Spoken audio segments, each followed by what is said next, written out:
Hey guys, welcome to episode 1 of BR Unscripted. Today we're going to talk about the hot topic in Major League Baseball, the Houston Astros, as well as bad tips, whether to use them or avoid them with your hitter. Yeah, so before you watch, please hit that subscribe button, go down, hit the like button, and the notification button if you want more content from us. Here we go. Welcome, everybody. If you're here for the first time, which you probably are because this is our first time doing it, I'm JK. We got Eric here. And today's the first day of what we're calling Baseball Rebellion Unscripted. And basically it's going to be uncut, raw. You know, like usually we do a lot of stuff where we have kind of set words and lines kind of because we're either going through a drill that we know what we're going to say. This is kind of off the cuff. And we have kind of topics that we might want to cover, whether it's topical topic or up-to-date topic, or maybe something that you as a fan or dad, coach, player wants to know about.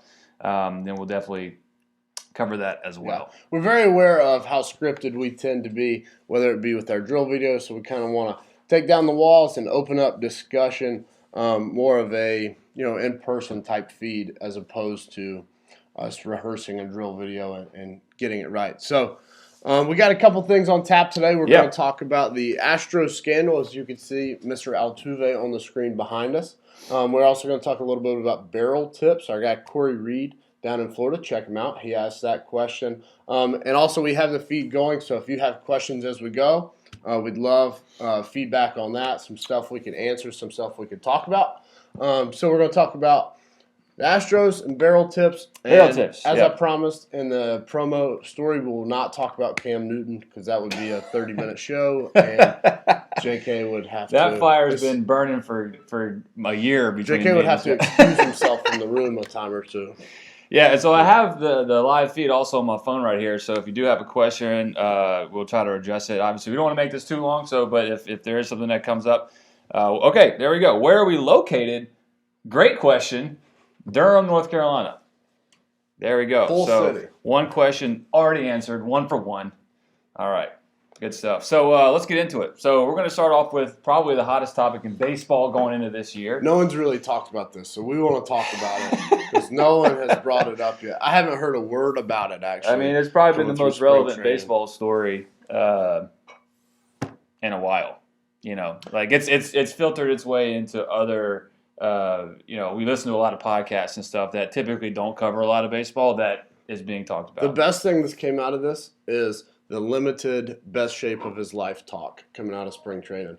This is typical time of the year where X, Y, or Z player is in the best shape of their life and they're about to have a huge year. And because the Astros decided to cheat a whole bunch the last couple of years, we haven't had to hear about how great a shape players are in. So that's the one positive. It's a little spin zone moment there. Okay. I like it. Yeah, it's interesting. I think I saw a stat, I think today or yesterday, where already in spring training they're above league average and getting hit by pitches already. 9 guys have got hit so far. How many players? And it's like probably some minor league guys that had nothing. But it's deserved. Two guys got hit. Bregman got hit. It's deserved. Like if you cheat the game like that, if you set up video to cheat the game and have whatever, like obviously I wasn't there, I don't know the findings, but if you cheat the game like that, you should deserve it. And I know a lot of people talked about Bregman, went on a podcast and said one of his favorite parts of baseball is how it's policed by the players. He's about to find out. He's going to find out. Yeah, that's not a great look. But credit to him. He got beamed yesterday and hit a jack. So, like, if you're going to handle it, that's probably the way to do it. Yeah, it's kind of expected. I think everybody's probably the most upset. Obviously, everybody's upset with the Astros and all that. But I think people got to be upset with the commissioner and kind of what went down with how everybody was punished. Now, there's a lot of stuff probably still behind closed doors that we never heard about. It's maybe some deal. I know there's some – correct me if I'm wrong. There was some immunity deals with some players if they got – To say it bluntly, Manfred has handled this about as poorly as possible. Yeah, but what I'm saying is like – the players that were very aware of whether it was a buzzer or trash cans or whatever, like knew it. The manager got fired, rightly so, right? But in my opinion, you got to take you got to take games away from the players, paychecks, and maybe even the World Series, right? Yeah, in my understanding, it was almost like if you tell me what you did and how you did it, you won't get in trouble. And then to come out and say, well, if you hit him, you're suspended. So we're now going to suspend and punish a player for hitting someone for policing the game longer than the actual guys who quite possibly put the World Series in jeopardy. There's just so many. I think there's so many layers to this, right? Because you think about, okay, well, they wouldn't have won the World Series, right? So another team would have won it, right? Which is all why the Dodgers are furious. Because if you don't know, which I'm assuming, most if you're watching hardcore this, baseball fans, that like when you win a World Series, you get bonuses, right? There's bonuses involved for coaches and players alike.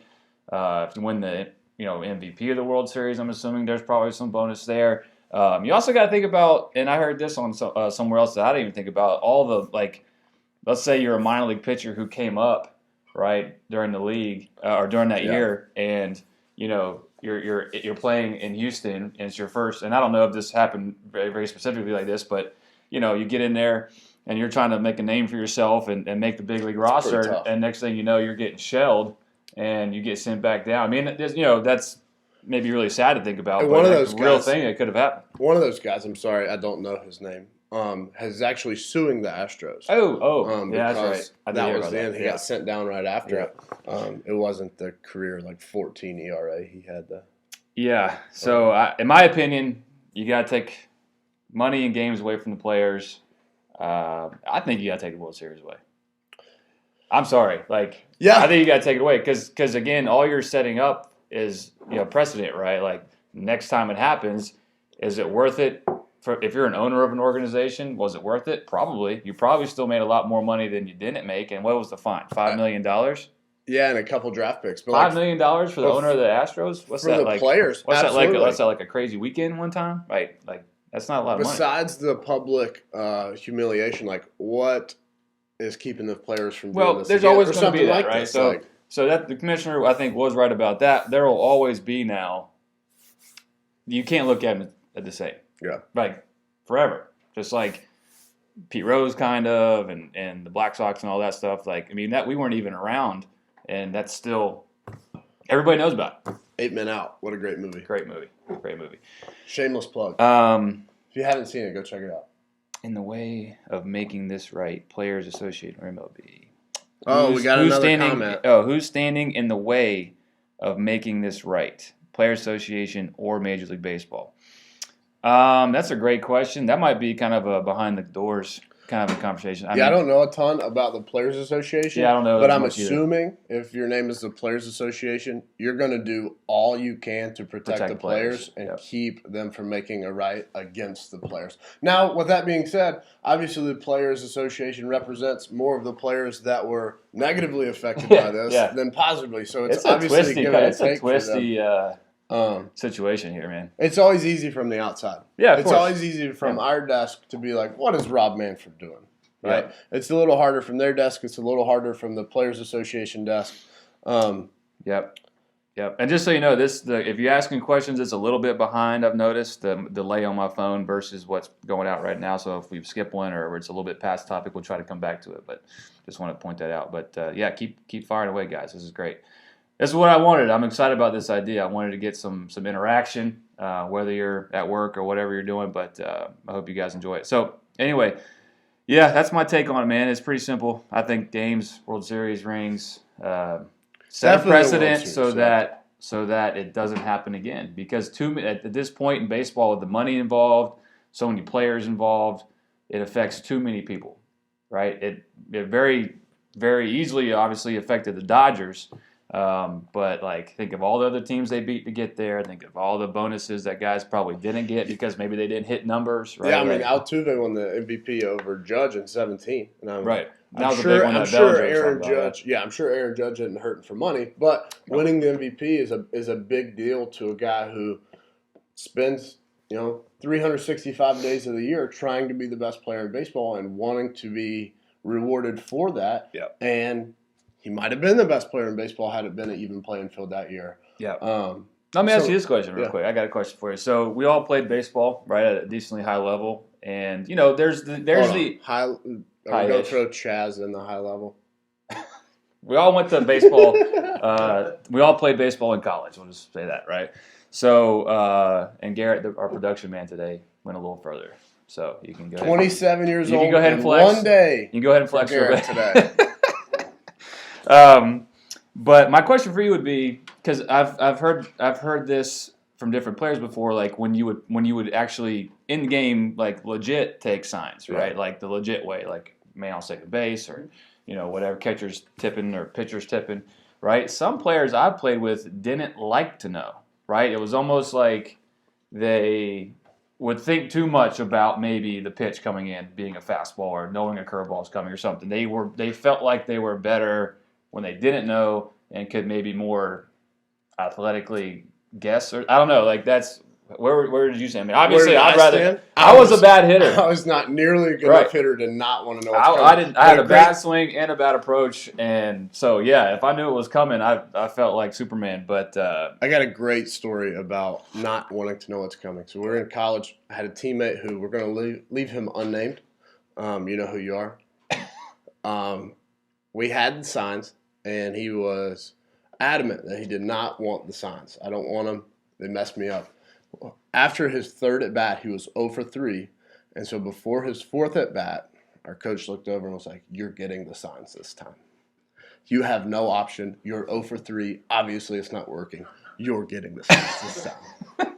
So that's my great story about not wanting the signs. I don't know. It's just interesting. I've met guys that didn't like them, didn't like to know what was coming. But anyway, so let's jump into real quick because I feel like time is flying by. It's only going to try to make the 15, 20 minutes. So like short little excerpts, little shorts for you guys. But, let's roll this real quick of the Altuve clip. And we've all seen this before. If you haven't yet, then you're probably under a rock.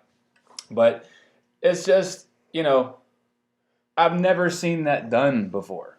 No, right? Like it's one of those didn't things. Like his shirt off, JK. You're married. You know that. Even if you're going to win the World Series. That's the worst excuse I've ever heard. Or no. I thought it was the tattoo.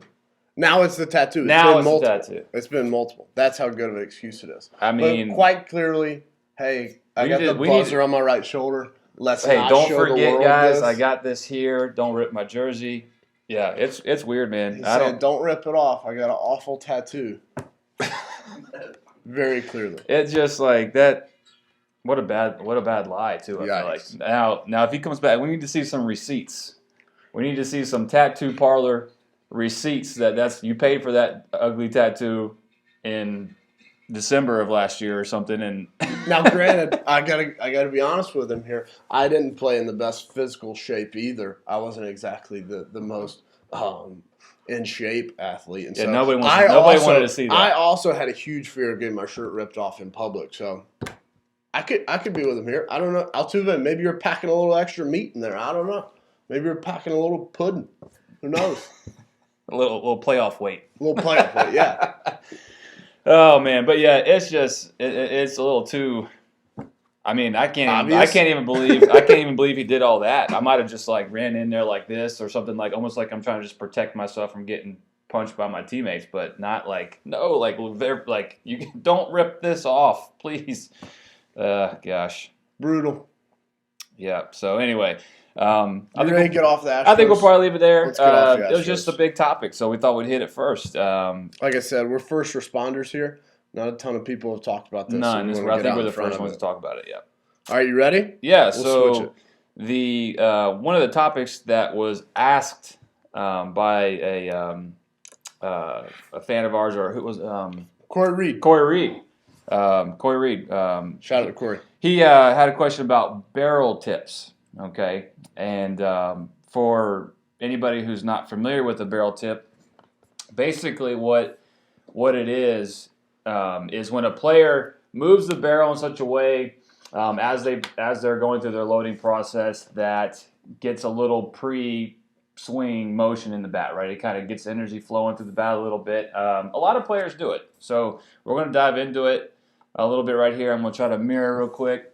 So we got Bo Bichette, and I think you should be able to see it. But he's a guy that has some pre-swing barrel movement to him. So if you watch the as he's moving forward and as he kind of gets into that coil, you can see that he obviously starts with the barrel extremely flat. right? Like, even, the bat's at this point when his leg's up, he's in his leg kick, the bat's super flat. Now, it didn't start there. He starts tall, moves it down to flat, and then as he goes forward, starts to pick it back up.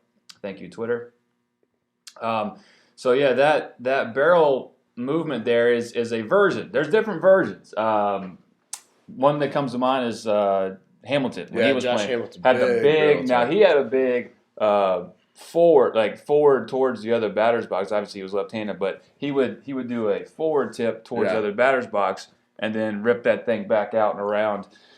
And that's what's really interesting to me is what he just did with his wrist. There's not many hitters that have been able to break this top wrist over and then be strong enough to pull the barrel back. So if you play the Bichette clip, the reason he's able to tip is because back a couple frames, right there he's so flat and he's flattening the bat out that when he tips, keep going, if you watch that top wrist, it's not breaking past his knuckles. So the bat's not getting past his knuckles, which I think a lot of times when people think barrel tip, they're like, all right, let me get this thing going.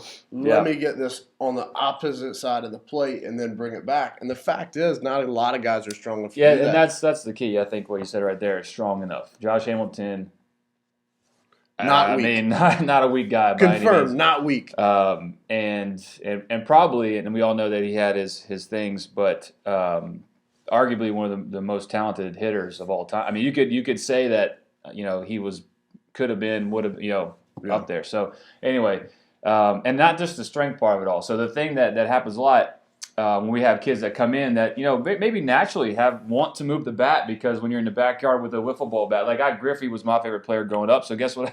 This was me.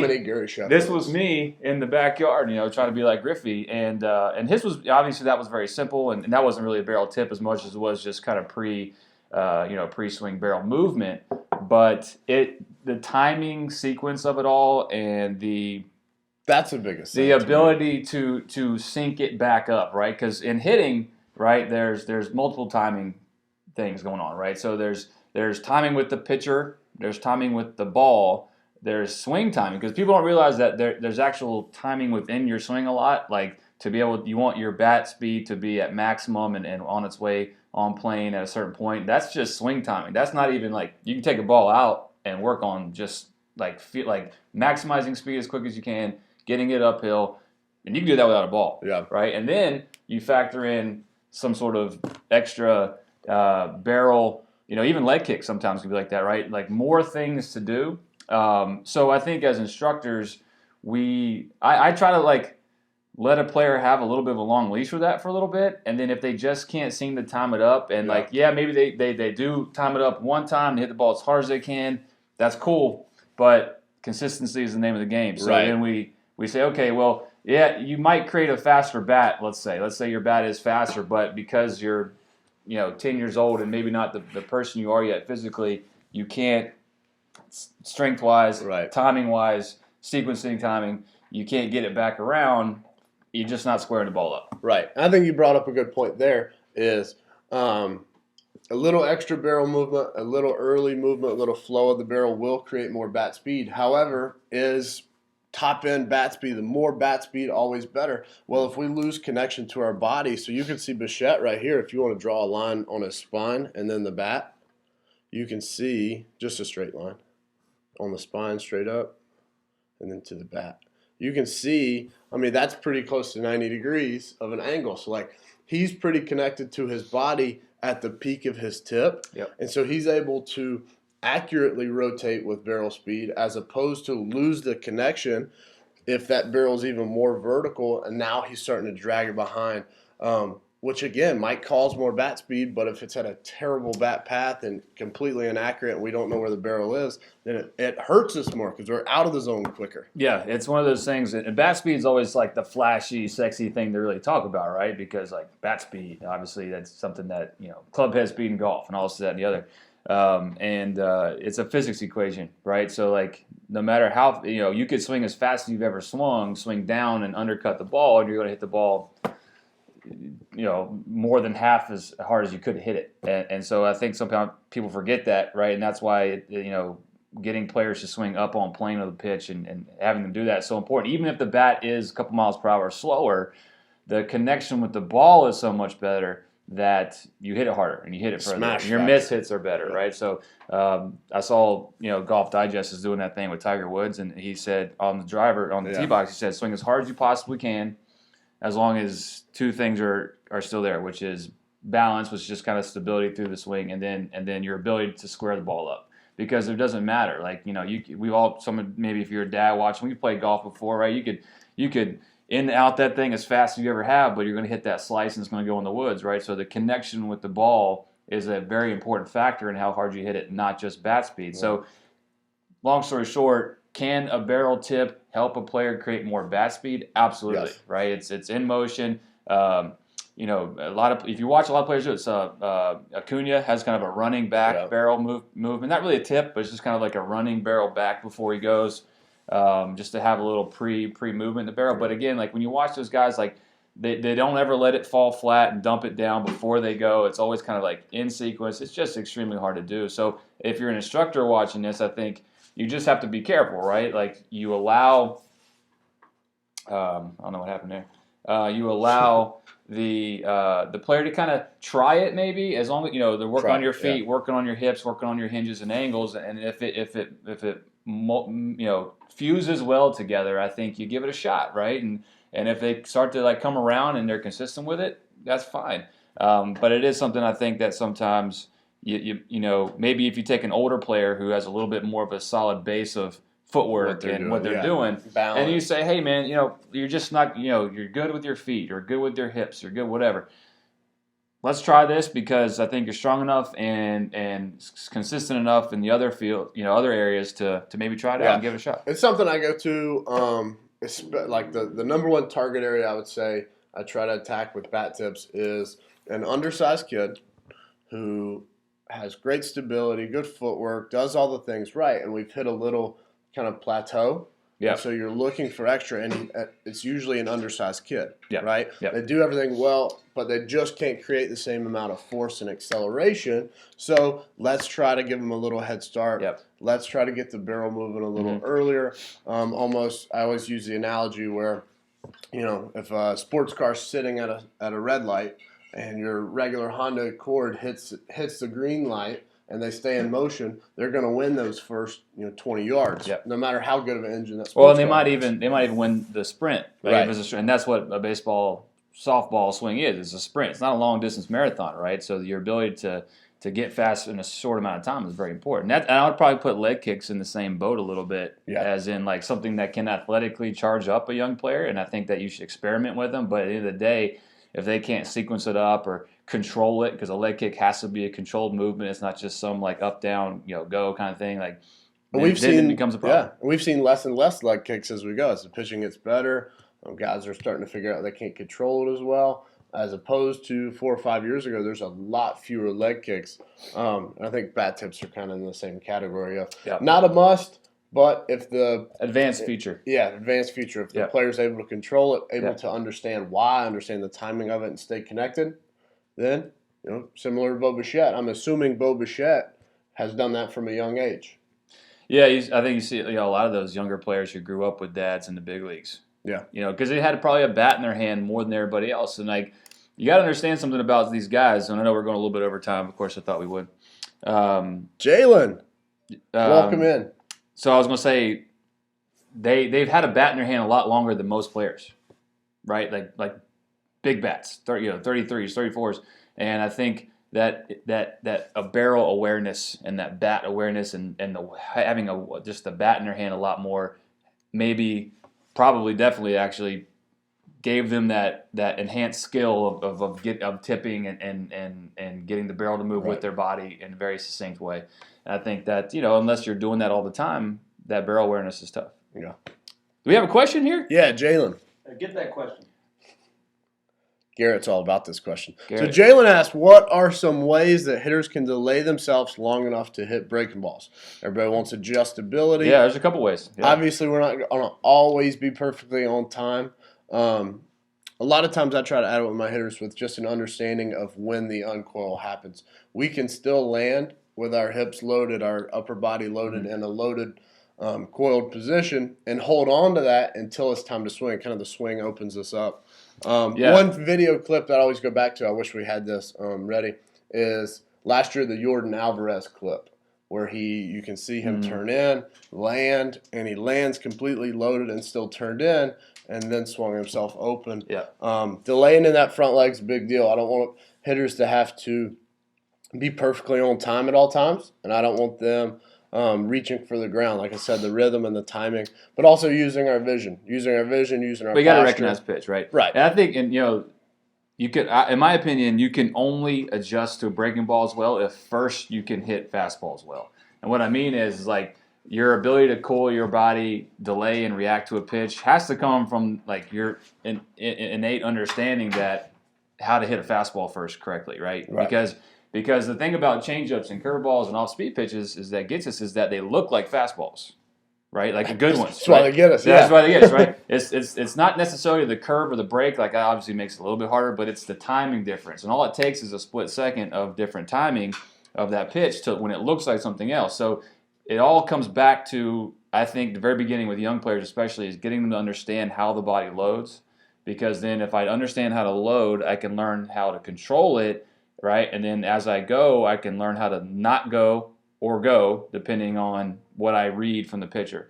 Because a lot of players like to work on hitting off-speed pitches with a poor loading sequence, or because if you can't control that and know how to trigger it on your command, then that doesn't even matter. You're basically guessing on fastballs, and then you really have no shot on off-speed pitches. And when it comes to pitch recognition, I mean, like you said, the best breaking balls, you're not picking up the spin. There's no way, and that's why they're good. But what we can look for is difference in trajectory, difference in height out of the hand. And then once we see that, understand, like you said, how to load and unload properly and the timing of when to do it and holding on to that load. And I talk to my hitters a lot about resisting the rotation of it. Yep. And resisting until you absolutely have to go. Pulling, another analogy I like to use. I'm stealing all your analogies. JK's the analogy guy, but I'm pulling out. I got a book coming in about 50 years when I actually decide to write it. It's like a slingshot or a bow and arrow. You wouldn't pull it back to max tension and then let it out a little bit and then release it. Yep. There's still no tension left. So the key for me to adjusting to breaking balls is being able to hold on to that load, hold on to that turn in until you absolutely have to use it.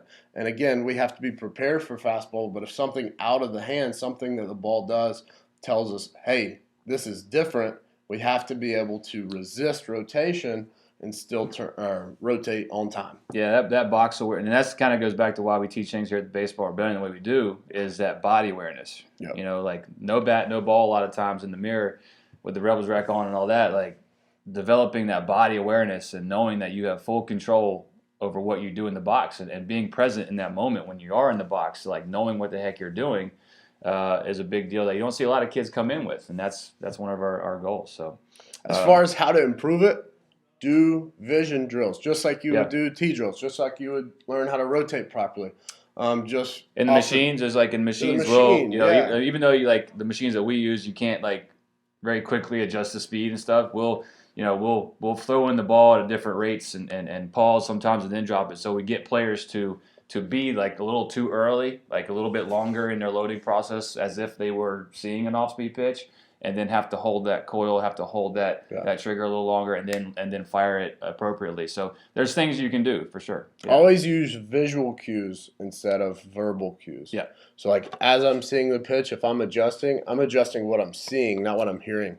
So like if you want to work on a player's timing, it's not a go cue. It would be a flash of the hand or something that they're seeing and processing through vision versus what they're hearing. Yep. That's my suggestion to how to improve it.